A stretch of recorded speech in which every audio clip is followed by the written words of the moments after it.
नमस्कार दोस्तों एक बहुत ही घिनौनी वारदात सामने आई है। क्या है कि हमारे देश में वैसे ही महिलाओं के लिए काम करना बहुत कठिन है। पहले फैमिली से फाइट करो, समाज से फाइट करो और उसके बाद नौकरी मिल जाए तो वहां पर अगर आपका प्रोग्रेस होता है तो बोला जाता है कि आपने कोई फेवर दिया होगा, इसलिए कुछ ऐसा हुआ है। फिर उसके बाद कंपनी के अंदर जिस तरह का माहौल होता है, जिस तरह से एक्सप्लॉयटेशन किया जाता है कई बार, वो अपने आप में बहुत ज्यादा चिंताजनक है। अभी रिसेंटली आपने देखा होगा, नासिक का एक केस सामने आया है और ये मैं कोई छोटी मोटी कंपनी की बात नहीं कर रहा हूं। टीसीएस जैसी बड़ी कंपनी, वहां पर किस तरह का लैप्स हुआ है, इंस्टीट्यूशनल कोलैप्स हुआ है। यहां पर इतने बड़े स्केल पर महिलाओं के साथ अत्याचार हो रहा था, सेक्सुअल हैरेसमेंट हो रहा था और वो अभी तक सामने नहीं आया। आप देख सकते हो खबर, TCS Nashik row explodes, how undercover police operation revealed sexual abuse, coercion, religious pressure, किस तरह से रिलीजियस कन्वर्जन की भी कोशिश की जा रही थी। ये सारी चीजें मैं आपको एक एक करके बताता हूं। चलिए शुरुआत करते हैं। सबसे पहला क्वेश्चन ये है कि ये टीसीएस का नासिक केस है क्या, क्योंकि पिछले एक दो दिनों से इसके बारे में काफी चर्चा हो रही है। क्या है कि ये पूरा कंट्रोवर्सी इन्वॉल्व करता है, जहां पर टीसीएस का एक बीपीओ यूनिट है नासिक में, मतलब बैक ऑफिस आप कह सकते हो। बेसिकली बीपीओ यूनिट में बैक ऑफिस जो ऑपरेशन सेंटर्स होता है, हम उसकी बात कर रहे हैं। और इसमें ज़्यादातर जो यंग महिलाएं हैं वो एम्प्लॉयड थी। और ध्यान में रखना है आपको, हम नासिक की बात कर रहे हैं, ये टीयर 2 सिटी के अंदर आता है। क्या है कि मेट्रो शहर वगैरह में अगर कोई कंपनी होती है तो स्टिल कंपैरेटिवली वहां पर इंस्टीट्यूशनल मैकेनिज्म होता है, आपकी कंप्लेन सुनी जा सकती है। और जो बड़ी कंपनीज होती हैं खासकर, वहां पर इन सब का काफ़ी ध्यान रखा जाता है। लेकिन टीयर 2 में क्या हो गया है ना, आजकल जो बड़ी बड़ी कंपनीज हैं वो अपने ऑफिसेस को शिफ्ट कर रहे हैं ताकि वहां पर सस्ते में जो है लोगों को हायर कर सके, कॉस्टिंग कम आ जाए, रेंट कम आ जाए। और इसीलिए यहाँ पर जो है सेकेंड टीयर में आपको इसका एक्सपेंशन देखने को मिलेगा। तो हम टीसीएस का जो बीपीओ यूनिट है नासिक में, वहां पर सेक्सुअल अब्यूज और हैरेसमेंट के केसेस सामने आए। ग्रूमिंग और जो साइकोलॉजिकल मैनिपुलेशन होता है वो सामने आया। रिलीजियस कोर्जन सामने आया कि जानबूझकर कन्वर्ट करने की कोशिश की जा रही है। और सबसे बड़ी बात, इंस्टीट्यूशनल फेलियर। इन सारे चीजों के बीच में अगर आप देखोगे, जो पहली कंप्लेन अगर एचआर सही से सुनवाई कर लेती, अगर उसको नजरअंदाज नहीं किया जाता, तो आज इतने सारे केसेस शायद सामने नहीं होते। लेकिन अगेन वही होता है ना, सबकी मिली भगत होती है, सबको पता होता है क्या हो रहा है और सही से उसका हल नहीं निकाला जाता। तो ये जो केस है जब पब्लिक के सामने आया, जहां पर पता चला कि मल्टीपल वुमेन जो एम्प्लॉयज हैं उन्होंने कंप्लेन फाइल किया था, उनकी सुनवाई नहीं हुई, पुलिस को एक्शन लेना पड़ा और इस तरह की चीजें सामने अब आई है। अच्छा, यहां पर बैकग्राउंड समझिए। हम टीसीएस की बात करें, भारत की लार्जेस्ट आईटी सर्विसेज कंपनी है जो कि टाटा ग्रुप की है। अब जब जहां पर भी टाटा का नाम आ जाता है, वहां पर जो स्टैंडर्ड लेवल है वो अपने आप में काफी हाई हो जाता है। तो डेफिनेटली अगर यहां पर केसेस सामने आ रहे हैं तो भारत का जो आईटी क्रेडिबिलिटी है ग्लोबली, वो इंपैक्ट होगा। कई सारे क्वेश्चंस पूछे जाएंगे कॉर्पोरेट गवर्नेंस को लेकर। अच्छा, यहां पर अब क्वेश्चन ये आता है कि किस तरह का आरोप लगा है। देखो, यहां पर एक सिंगल क्राइम नहीं हुआ है, पैटर्न ऑफ अब्यूज आपको नासिक ऑफिस में देखने को मिलेगा। सबसे पहला है सेक्सुअल हैरेसमेंट एंड एक्सप्लॉयटेशन। क्या है कि यहां पर बोला जा रहा है कि किस तरह से इनअप्रोप्रिएट तरीके से यहां पर जो एम्प्लॉयज हैं, यंग महिलाएं हैं, उनको टच किया जाता था। एडवांस मतलब कि वर्बल हैरेसमेंट भी उनके साथ होता था। अब्यूज किया जाता अथॉरिटी के द्वारा, मतलब आपके ऊपर के जो एम्प्लॉयज हैं, आपके जो बॉस हैं, टीम लीडर हो गया, सीनियर एम्प्लॉय हो गए, वो आपके साथ इस तरह की हरकत करते थे। पावर इंबैलेंस हो गया ना, मतलब सीनियर्स जो है वो जूनियर एम्प्लॉयज को एक्सप्लॉइट करने की कोशिश कर रहा है। दूसरा यहां पर जो केस है वो है मेंटल हैरेसमेंट और कोर्जन का। देखो क्या होता है ना, स्पेशली उन लड़कियों पर टारगेट किया जाता था जिनको जॉब्स की रिक्वायरमेंट है, साइकोलॉजिकल प्रेशर बनाया जाता था। और इसी को हम कहते हैं ग्रूमिंग ट्रैप। ग्रूमिंग ट्रैप का मतलब यह हुआ कि जो नई रिक्रूट सामने आई, ऑफिस के अंदर आई, तो उनको पहचाना जाता था कि कौन सी फाइनेंशियली डिपेंडेंट वुमेन है, उनको हम किसके ऊपर टारगेट कर सकते हैं। मतलब स्पेशली उन महिलाओं को टारगेट किया जाता था, यंग महिलाओं को, जो फैमिली से दूर रहकर काम करने आई हैं, उनको जॉब की आवश्यकता है।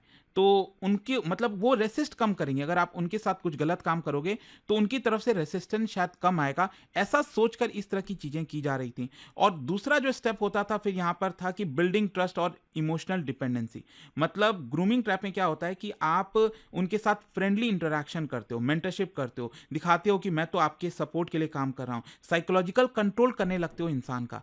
फिर उसके बाद आता है आइसोलेशन एंड प्रेशर। मतलब यहां पर अगर आपके साथ कुछ गलत काम भी हुआ है ना, तो आपको डिस्करेज किया जाता है कि आप पब्लिक में मत बोलो, आप एचआर के पास कंप्लेन लेकर मत जाओ।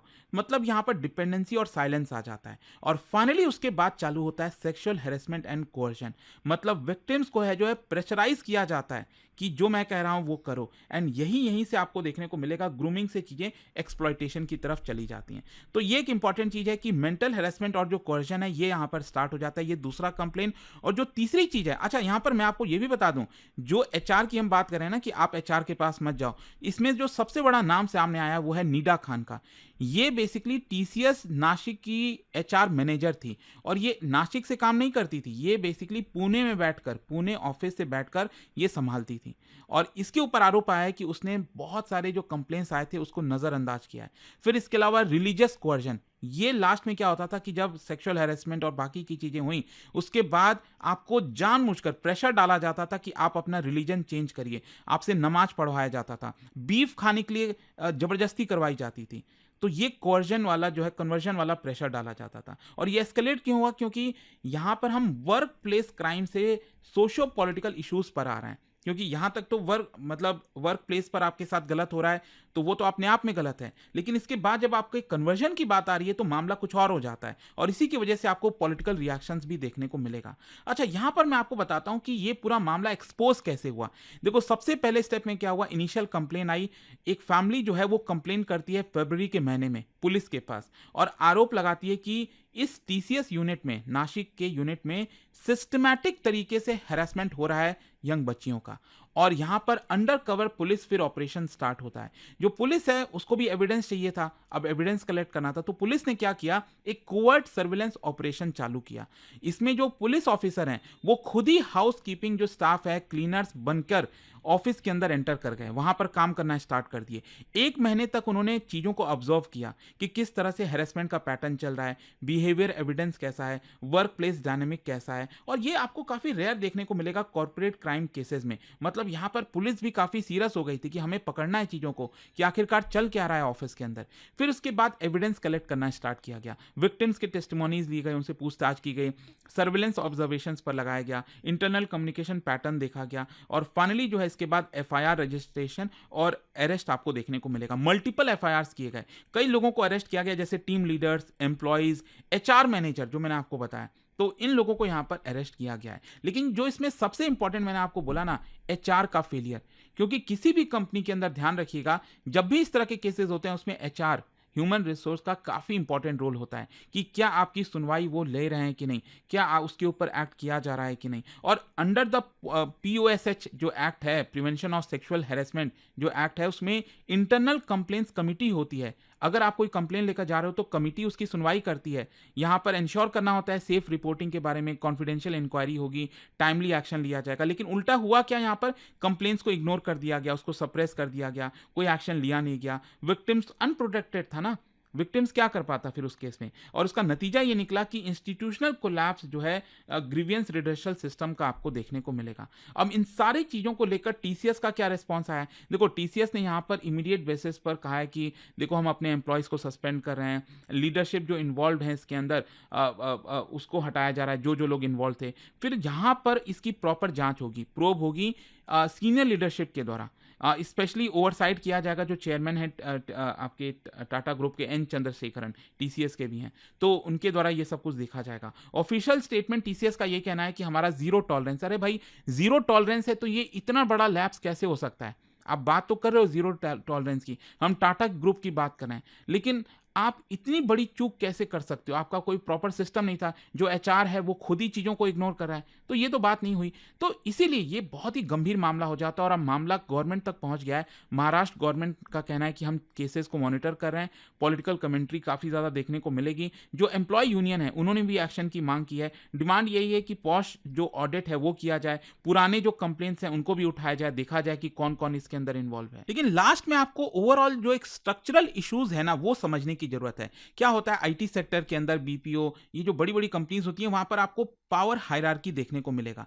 जूनियर जो एम्प्लॉयज हैं वो सीनियर्स के ऊपर डिपेंडेंट होते हैं और यहीं पर वल्नरेबिलिटी आ जाती है।